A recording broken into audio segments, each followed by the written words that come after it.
Thankfully, you know so what? glad things All are in all, calm. our weather has been pretty quiet this I summer. know. I'm And very. this isn't wood. We need it down here. That's good. All in all, we've been quiet, and that system that we're watching for potential development does not look like it's going to be an issue, and may not even be anything in the coming days.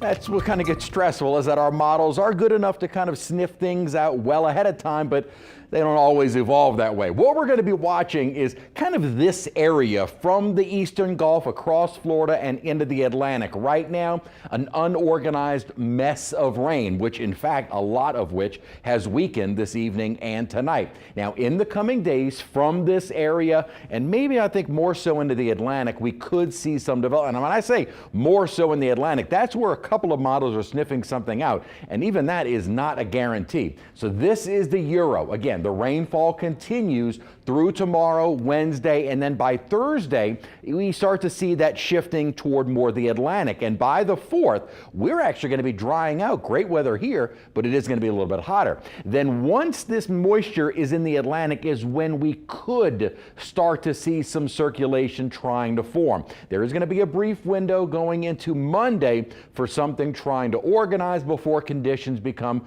just too hostile. The model's not in perfect agreement. What we're looking at here is a comparison of the GFS in red and the Euro in green of where there would be low pressure centers. And what you see is kind of an elongated area out in the Atlantic basin, maybe something trying to get organized per the models, but certainly nothing well advertised per both of the models. Maybe a little bit more consistency in the Euro than there has been in the GFS. So in the next several days, expect more rain, mainly offshore, but right along the coast of Florida. Then as we head toward the weekend and early next week, most of that moisture shifts off toward the Atlantic basin. What we're going to be waiting on, there is a big upper level low off the coast of Florida, is this upper level troughing.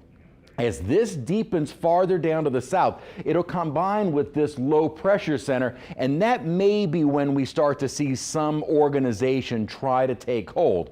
That wouldn't be until this weekend or into early next week. And then, as I'd mentioned, as we head toward Monday, high pressure starts building in, which would then become a more hostile environment. So there is a brief window for something to form. We'll see whether or not the atmosphere is able to take advantage of it. We have most of our rainfall coming to an end here with clearing skies, still mostly cloudy though, and our rain is gone. Models have really trended a little bit drier for our rain chances tomorrow, keeping most of the activity well off to the east. So I did lower our rain chance for tomorrow to around 20–30%.